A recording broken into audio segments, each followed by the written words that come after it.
Pardon me, but it appears my car is experiencing some issues. We advise you to settle your remaining balance promptly. Failure to do so will result in your card remaining inactive. What? The customer service representative from the card company did mention an outstanding balance. It seems the payment for my usual credit card hasn't been processed yet. But why? Should have a significant amount saved in the account designated for automatic payments.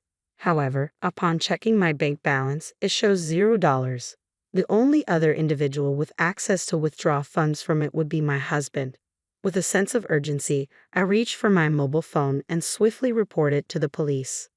I'm Garnett Felton, 30 years old, and I operate as a freelance web designer, setting my own tempo. Thanks to the flexibility of my job, I frequently meet clients face to face despite the option of virtual meetings. Though virtual interactions are feasible, I find that direct communication better conveys my concepts. As deadlines loom, I immerse myself in work, sacrificing sleep for productivity.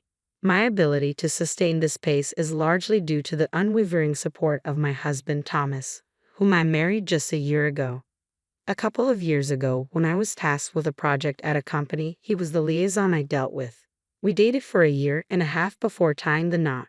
Following our wedding, he relocated to my apartment. However, a significant issue has emerged in my life revolving around Thomas's parents. They have a lax approach to finances and often find themselves strapped for cash. Thomas and I divide our living costs evenly.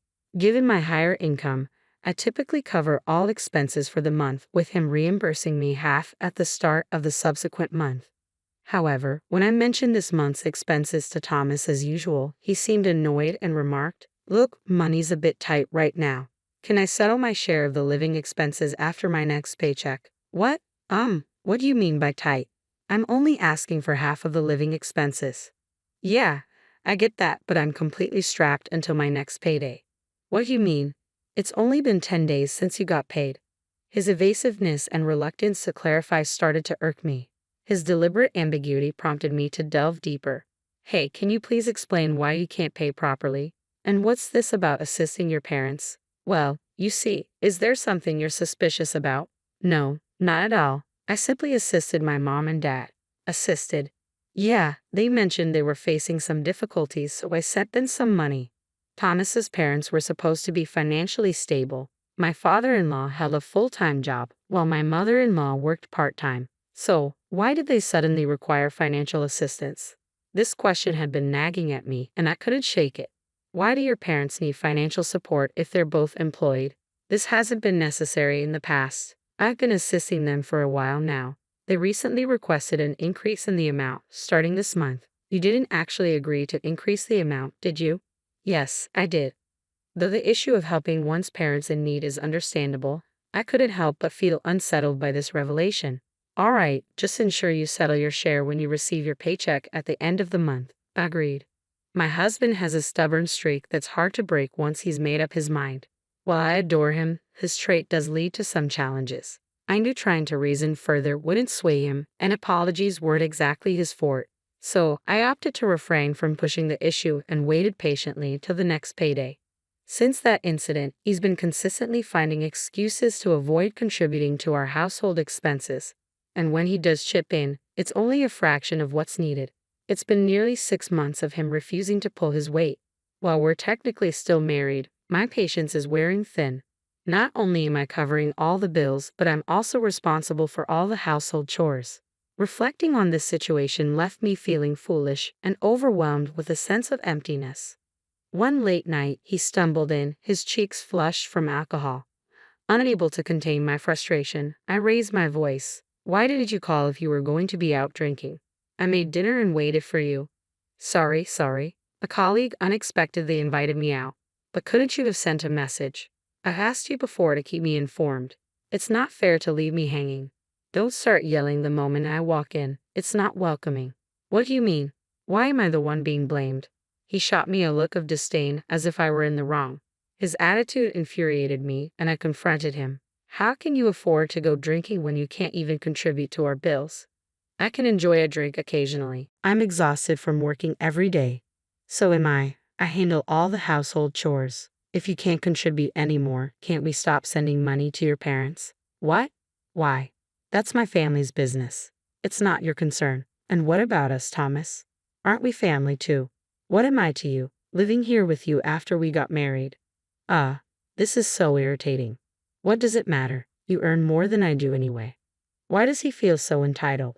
The only reason Thomas can live comfortably is because I'm shouldering all the expenses. Would a simple thank you or sorry for the inconvenience be too much to ask? I was left speechless by his irrational arguments. I couldn't fathom his arrogance. Given our escalating tempers, I realized a rational conversation was unlikely and suggested, let's revisit this tomorrow. The following day, while preparing dinner and awaiting his return, I heard the front door creak open. "Welcome home," I called out, but received no response. Then the living room door swung open, and in walked my husband with his parents. Mom, Dad, what brings you here?" With a smug grin, my husband interjected, "My parents have something they want to discuss with you." "To discuss with me? Come on, Mom and Dad, let's get to the point." Prompted by my husband, my father-in-law began to look apologetic. "Apologies for the sudden visit. We've come to talk about the financial support Thomas has been providing us." "What's this about?" "Oh, Ernest, could you please ease up on Thomas?" Surprised, I blurted out, "What?" I was completely bewildered. Then my mother-in-law, who had remained silent, spoke up. "Garnett, Thomas has been sending us money each month, thinking of our well-being. It's unfair for you to accuse him." "What are you saying?" "Accusations. All I'm asking for is our living expenses to be managed properly. Listen, Garnett, I hate to bring this up, but we're practically family, aren't we? If your own family were struggling, wouldn't you lend a hand?" "What? That's what anyone would expect, right? Your father-in-law and I have been experiencing financial strain lately, so we rely on Thomas to continue supporting us. Therefore, you should handle all the living expenses for both of you." It seemed they assumed it was only natural for me to shoulder all the costs. Unable to tolerate it any longer, I lashed out. "Enough is enough. What do you think I've been doing? Managing all the household chores and covering every living expense. How is that fair? Isn't it what married couples do? Support each other, right? Or are you just that selfish?" Upon hearing his mother's taunt, my husband, sitting beside me, couldn't suppress a chuckle. That evening, despite my efforts to reason, they remained obstinate. They finally departed well past 9 p.m. Once they were gone, my husband abruptly handed me signed divorce papers. In disbelief, I questioned, "What's this?" "It means exactly what it says," he retorted. Peering down at me, he declared, "If you persist in defying me, I'll end our marriage." "Are you serious?" "Absolutely. If you don't want a divorce, then simply obey. Your role is to follow, not lead." I knew I should have stood my ground, but I felt utterly drained. Perhaps trying to reason with Thomas before the situation worsened was futile. Perhaps divorce was the only option. The decision was swift. The following day, I signed the divorce papers Thomas had given me and headed to City Hall. The documents were processed, and just like that, I was single once more. Now that I'm finally liberated, I'll soon find my own place and embrace independent living. Feeling rejuvenated, I opted to indulge myself with a shopping trip to the department store.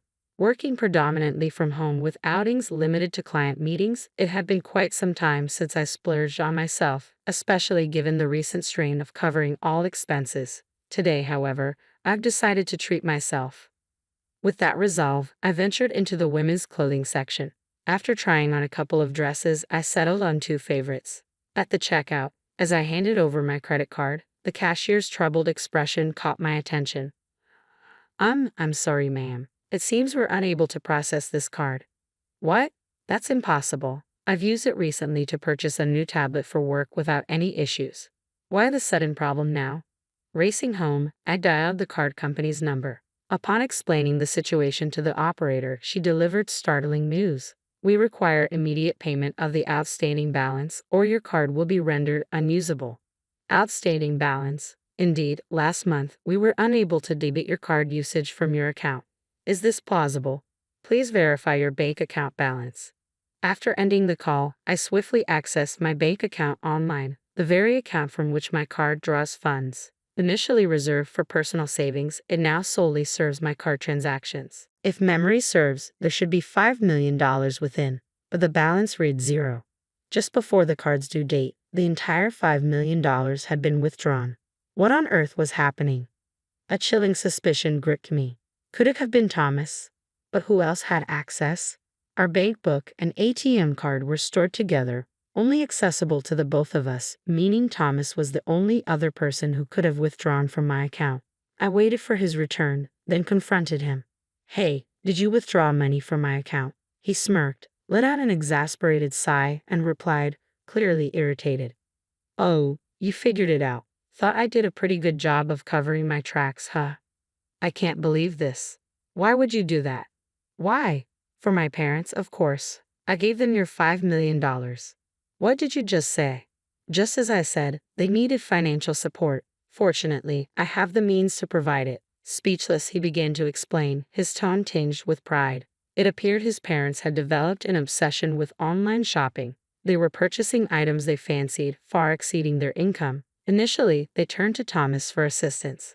However, as their spending spiraled out of control, they began to demand more. They started purchasing multiples of the same items, gifting them to neighbors. Before they knew it, their monthly expenses surpassed $500,000, a sum Thomas couldn't manage alone. So, he withdrew the $5 million from my account. After he finished explaining, he remarked, "You shouldn't complain. They're your family too. Consider it looking after them. Don't make a fuss over a mere $5 million. In that moment, I found myself dialing the police on my cell. Hello, police. I want to report a break-in and theft. My address is... Thomas watched me with wide eyes as I ended the call. He shouted, "Hey, what are you doing? Did you just call the police?" Police. Why wouldn't I?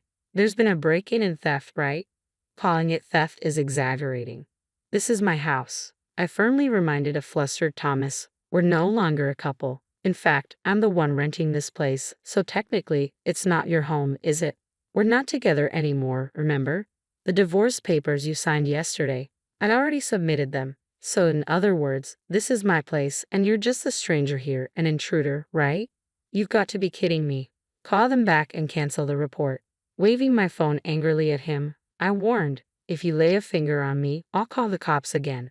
Just so you know, they're already on their way. You can't escape now. Why don't you just admit what you've done? Whoa, hold on. We loved each other, didn't we? How did it come to this? Love each other? I scoffed. Don't try to feed me that nonsense. Whose fault do you think all of this is? It all began because you blindly supported your irresponsible parents. You can't just act recklessly and expect forgiveness. Who would forgive someone as despicable as you? What a fool. Fool?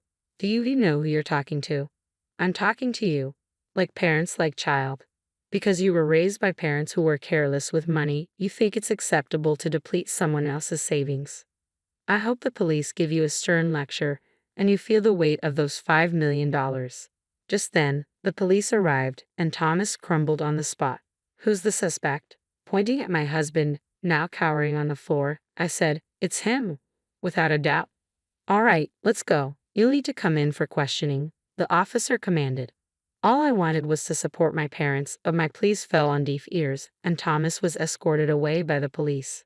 However, the authorities deemed the incident a civil matter, explaining they couldn't intervene.